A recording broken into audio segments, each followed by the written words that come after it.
uninstalled jets. So it's mainly on two aspects. First, the first aim is to understand the jet noise source and how the source can be altered by putting a surface near the jet. The second aim is to explore the possibility to reduce the jet noise. So hopefully you have a bit more clearer ideas towards the end of this talk. So I would like to mention this work has been done in collaboration with Paul, James, Jack, Rod, and Anderson. So it's across 4 institutions, but originally it's only 2 because this work initiated when I was at Cambridge and collaborated with Southampton. And then we just move on, and now we collaborate across 4 institutions now. So a little bit introduction about the installed jet noise. So the problem came because of the when the jet plays near a surface. That normally happens for airplane. So on the top left is a conventional airframe. So the engine installed under the wing. And for the next generation of ultra high bypass engine, so the diameter gets even larger. As a result of it, we have to move the engine very close to the wing to keep a safe clearance between the engine and the ground. So that makes the interaction between the engine jet and the wing stronger, so which brings us additional noise. And another configuration is where I'm concerned about is the one of the blended wing and the body aircraft when the engine is actually installed above the wing. Although most of the sound can be shielded from the airframe, but still you have the interaction between the engine and the airframe, which introduce an additional noise. So if we see the noise signatures, basically the spectrals, and what you expect to see is like this. The dashed line is isolated jet, and the solid black line is the installed jets. Compared with the isolated jet, you can see big amplifications happens at relatively low frequencies and a hump there. And that's because of the surface is placed near a propulsive jet, and which further increase the noise by a significant amount. So to analyze this problem, so I try to look from a very classical way, which I bring out the FWH equations here. So I think most of you probably very familiar with this equation. So it contains 3 terms here. So if you take this configuration and illustrate this 3 terms, so if we have a integral surface which plays near the in the near field, but enclose all the turbulence inside the surface. So this quadrupole term integration will be 0 because this integration is outside this surface. And we are left with 2 terms. One is a dipole term, one is a multiple term, which is just on the surface.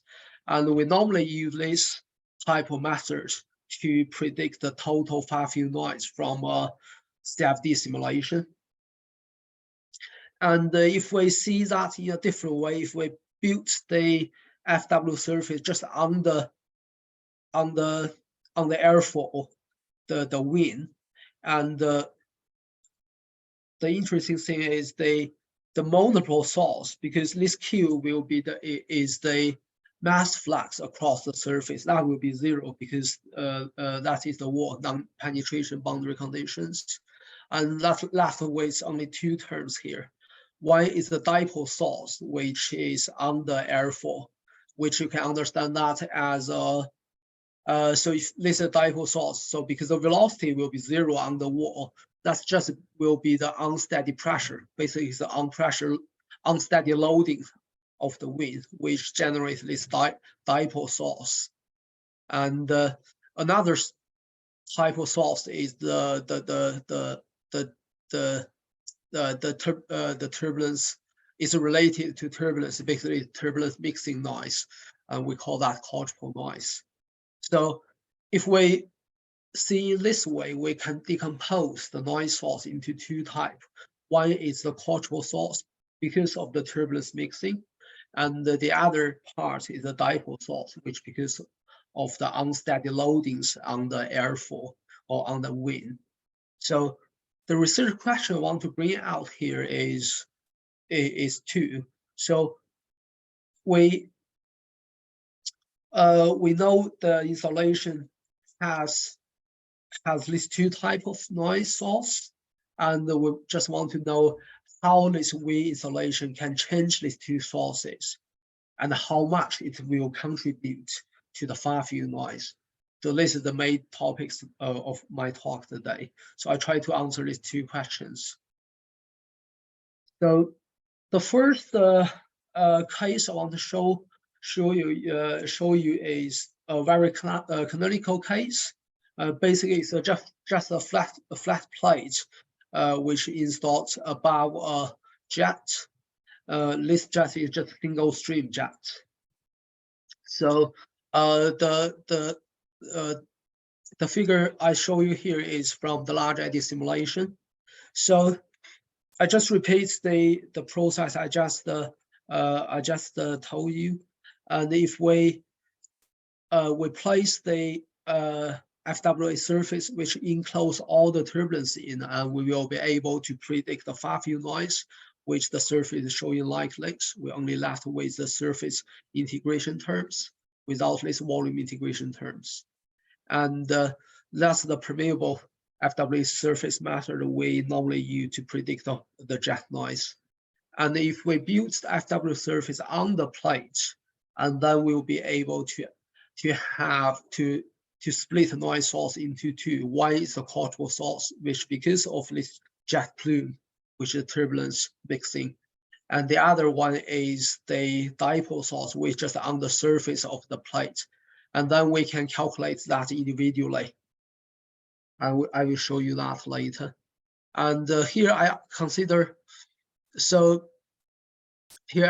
two configurations. One is this configuration, which h over d equal to 1. Basically, this is the distance between the plate and the jet. And another configuration is I bring the plates further close to the jet, which basically the jet contaminates the plate a bit, and you can see this large structure generated directly downstream of the plate. That's because of the strong interaction, nonlinear interactions between the jet and the plate. So this is two installation configuration I want to explore. So first, let's see the time average flow fields of these installed configurations compared to the isolated jet. On the left is the actual velocity. On the right is the turbulent kinetic energy. So basically, when you place the plate near the jet, initially it has almost no effect on the jet. And when you further place that close to the jet, which the jet directly scratch the underneath surface of the plate, and the entrainment of the jet gets restricted by the plate, and you can see this restriction of the jet because of the plate, and the downstream of the plate, and you can see a little bit of amplification of the turbulence compared to the loose coupled jet and the plate. So if you compare these two configurations,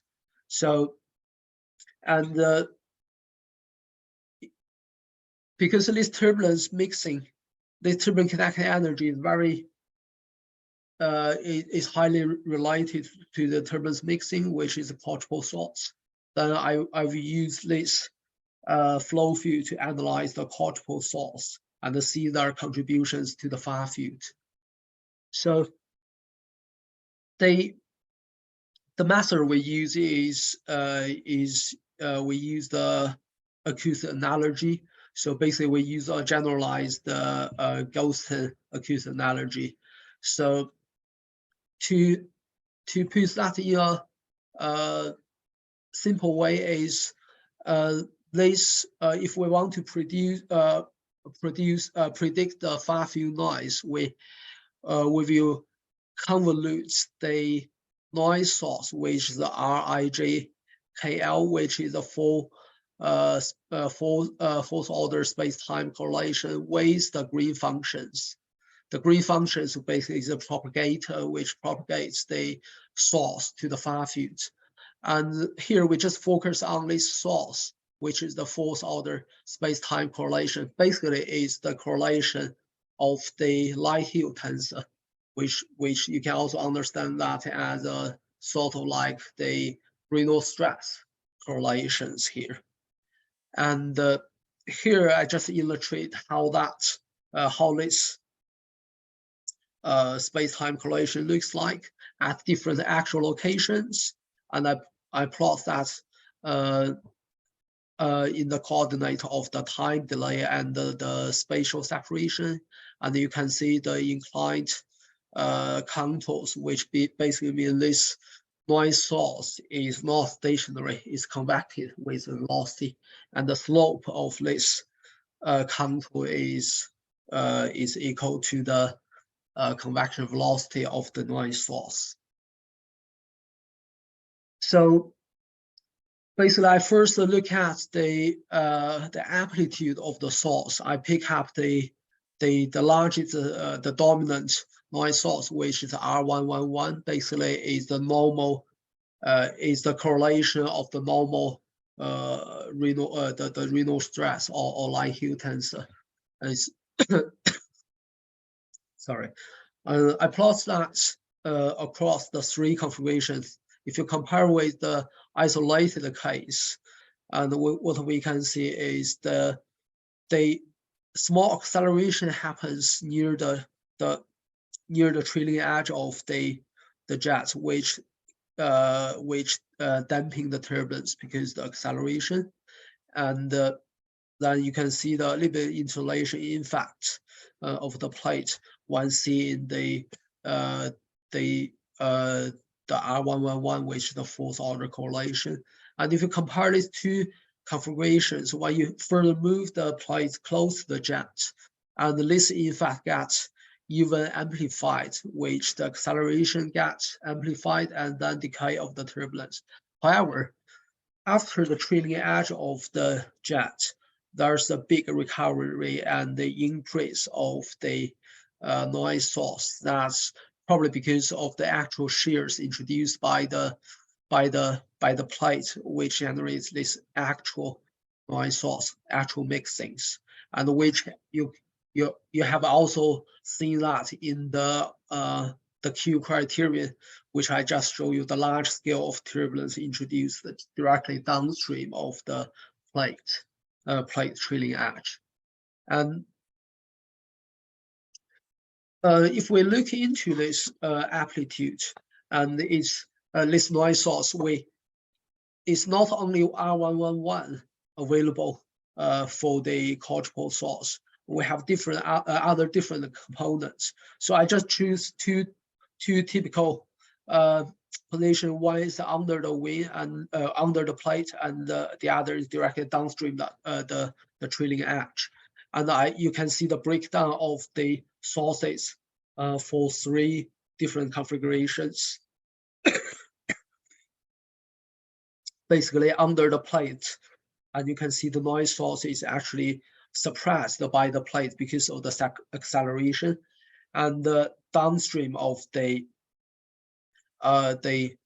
plate for the closed installations, H over D equals to 0.67, and you can see the amplifications of the noise source almost at its most dominant one is R111, but you can also see other major components have been amplified by the plate. So basically, the conclusion from this quadrupole source is the noise source amplitude is amplified for the major components of the space-time correlation. And if we further look at the length scale and the time scale of this noise source, so if we just for example, I take 1 point from the flow field and see these correlations, and if I look at the time delay equal to 0, and if I integrate that over the spatial the space separation, I will be able to get the length scale of the noise source. And if I follow the peak of the correlations and project that to the time delay axis, and if I integrate this profile, I will be able to obtain the time scales if you're sitting on the noise source and moving with it. It's not a fixed frame time scale, it's a moving frame time scale. And if I plot the length scale and time scales across the 3 configurations, and you'll be able to see, if you just focus on the closed insulation configuration, which is H over D equal to the 0.67, which is the black line, you can see a directly peak after the trailing edge of the plate. The plate trailing edge is at about 4, and you can see these peaks of the length scale increase and also the time scale increase. And so basically the plate can increase when you place that very near the jets. It can both increase the amplitude and also can increase the length scales of both space, the length and the time scales. So after looking at the noise source, cultural noise source change in the near field, let's look at the far field noise. So here is the prediction. Use the permeable FW surface. Basically, I predict the total far field noise. Use FWH surface method for the 3 configuration. Basically, for the 3 configuration, when you move from the downstream angles to the upstream angles, I mean downstream angle is the angles. Is the observer locations relatively close to the downstream of the jet, and we move that to the upstream, and you can see the insolation noise is increased. So the insolation noise is most amplified in the forward arc, basically the upstream observer angles. And if you compare the 2 configurations, when you move the plates close to the jet, the amplifications of the low frequency gets even larger, and the frequency when it get amplified, if you focus on the observer angle 120, and that amplification occurs at a higher frequencies. Basically, when you move the plate close to the jet, you get more amplifications, and that move to the high frequency as well. And following that, we try to see how the noise source contribute to the far field noise. Well, how much the dipole source contribute to the far field noise, how much of the amplified cultural source contribute to the far field noise. That's the first see the dipole source, which basically we predict the far field noise using this non-permeable FW surface directly on the plate surface. And here I show you the 2 upstream angles. One is 90 degree and the other is 120 degree. So if you look at if you compare with the dipole source contributions, which almost exactly the same as the amplified parts of the far field noise, which indicates the dipole source could be the major contribution to the installation noise increase here. It's not because of the turbulence mixing control source. And to further confirm this point, we perform a control source noise prediction using the noise source we just obtained from large eddy simulation. And we put that into, we calculate this space-time correlations using large eddy simulation and integrates that with the green function, propagates that to the far field.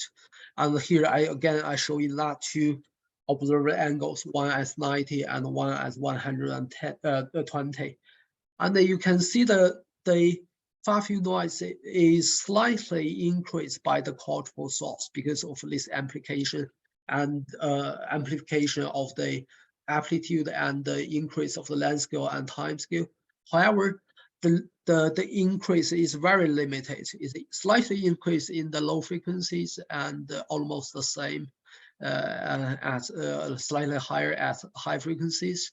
But it's overall the increase of the far field noise because of the control source amplification is very, very small. So then I move on to using this analysis applied to a jet wing configuration. And for this configuration, we focus on to explore how the serrations we use here to reduce the installation noise. And from the left figures, you can directly see the installation noise is generated at the trailing edge of the plate, and the sum of the backscattering at the leading edge of not of the plate is the wing. And I simulated two configurations. One is the baseline round nozzle, and the other is installed serrated nozzle. And from the serrated nozzle, you can see, compare the turbine structures, you can immediately see the difference. The large azimuthal coherence have been break down by the serrated nozzle, which contributes to the noise reductions of using the serration, by using serration.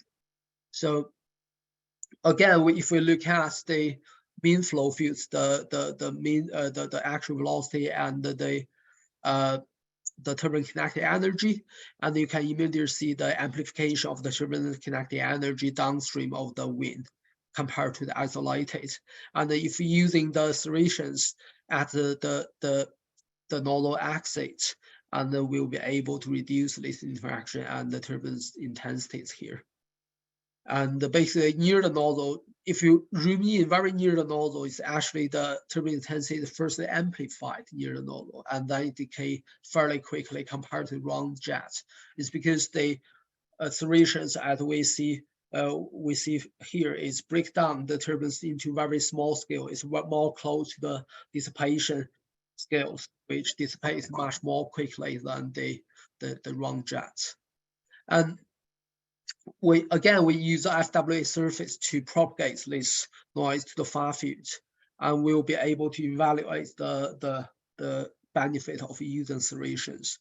And here we compare the installed round and isolated round nozzle with the experimental data measured in the far field. And it's need to mention that this simulation was done before the experiment had been performed. So it's actually a blind test of our simulation.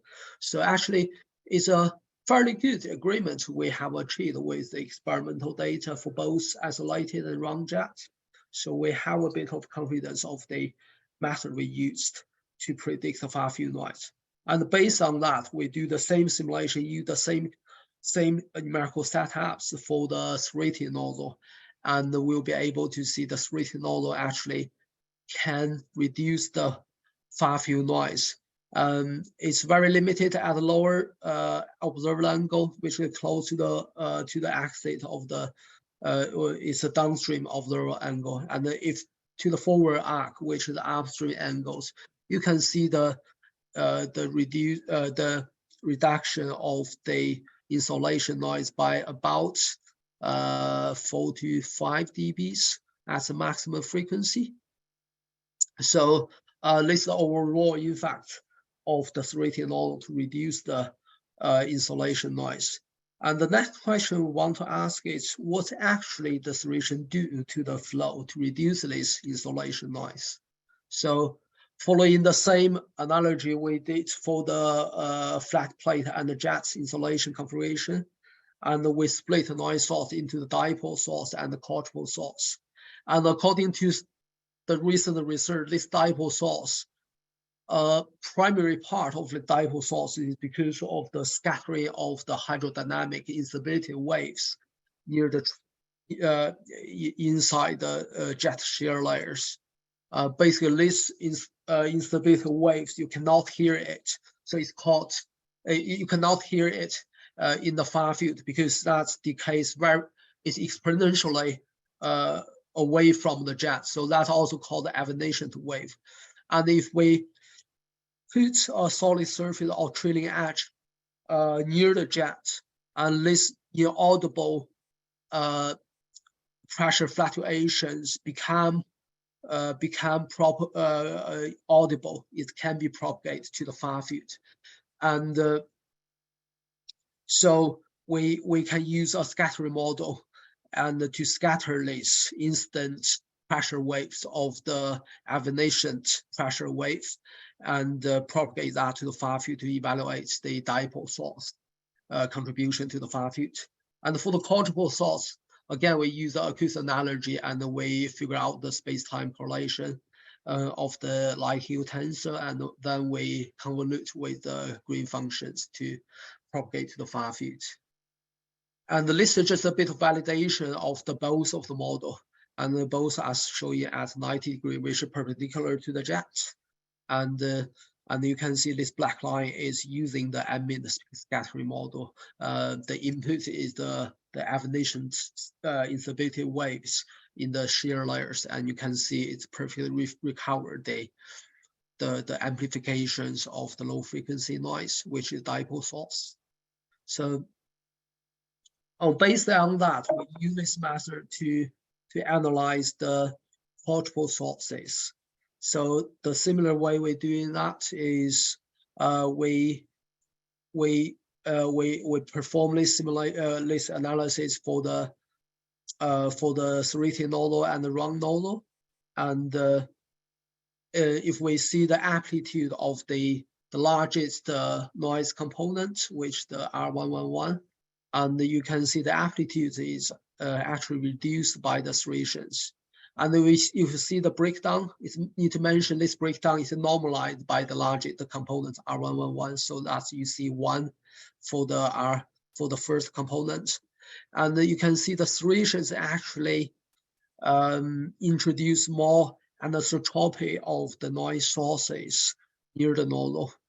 And once go to the further downstream, like 10D here, and this almost return to the round jet. So the impact of this serrated nodal is very limited near the nodal axis. And then we, following the same way, we're looking at the time scale and the length scales by integrate that over the time delay and the spatial separation, and we'll be able to get the distribution of the length scale and the time scales along this shear layer. Basically, is the maximum position of the TKE. So you can see the amplifications of the insolation is reduced by the serrations in terms of the length scale and the time scale. Although the time scale reduced is not that obvious, but you can see the impact of the serration. Basically, the serration is able to reduce both the amplitude and the scales of the noise sources. And then we use a similar method to propagate this quadrupole source, the far field, and see whether that will make, whether the serrations reduce the quadrupole source can make any difference to the far field noise. And here I plot 3 lines. So the red line is the isolated round nodal, and the blue solid line is the installed round jet. So basically you still can see a bit of the insulation, in fact, the amplification of the portable source compared to the isolated jets.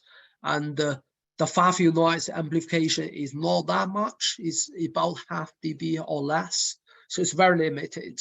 But if you compare the dashed lines with the solid blue line, which is the serrated nozzle and the round nozzle both at the insulation configuration, and you can see the serrated nozzle is actually can reduce the portable source by about 1 to 2 dBs at low frequency, but the increase at the high frequency.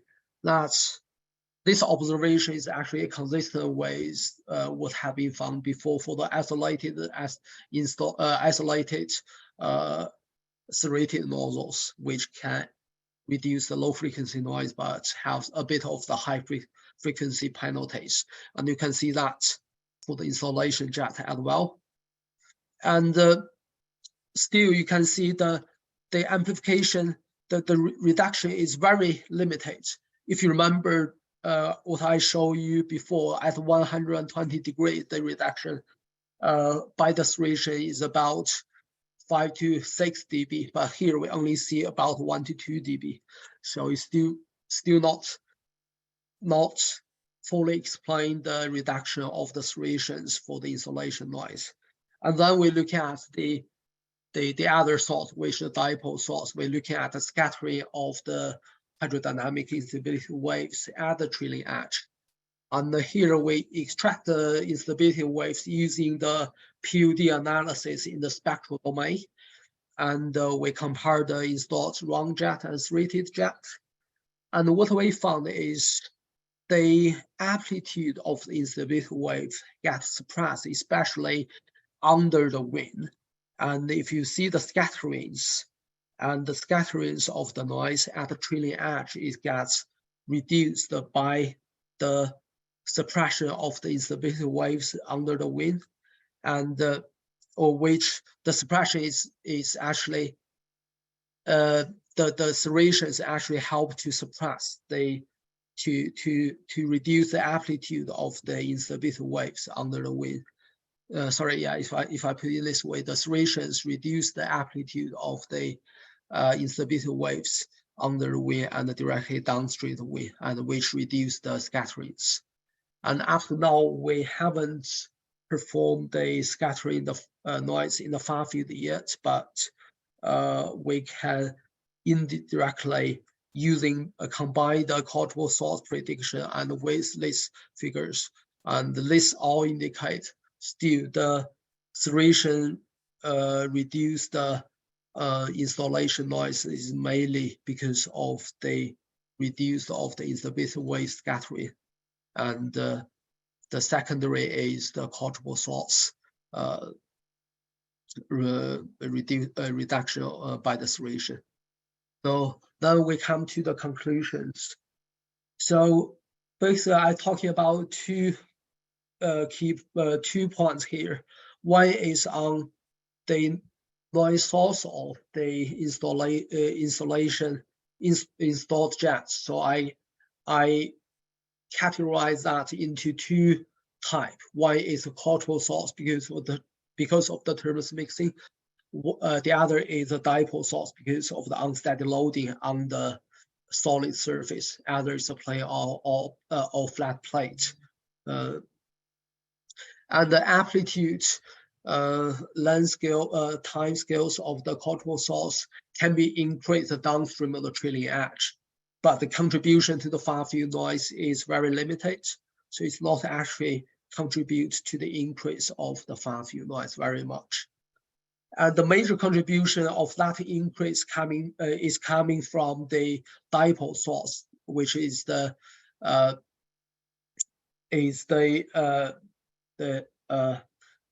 highly related to the trailing edge scattering of the evanescent instability waves. And the other point I want to summarize is on the noise reductions of the insulation jets. So we have tested the serration to reduce the insulation jet noise, and we found we have a benefit reducing we can see the potential of reducing the insolation noise. And if we break down that the reduction of the insolation noise into the these two type of source, one is dipole and one is quadrupole. And the quadrupole sources contribute the reduction of this insolation noise by the quadrupole source is secondary, is only 1 to 2 dBs compared to 5 to 6 dBs in total. And the scattering noise at the trailing edge could be the dominant contributions to the reduction of the insolation noise by the serrations. However, this we haven't directly proved it yet, but and this is something we are currently doing now. So finally, I want to thank you for your attention, and if you have any questions, I'm more than happy to take it. And I will give the stage to you.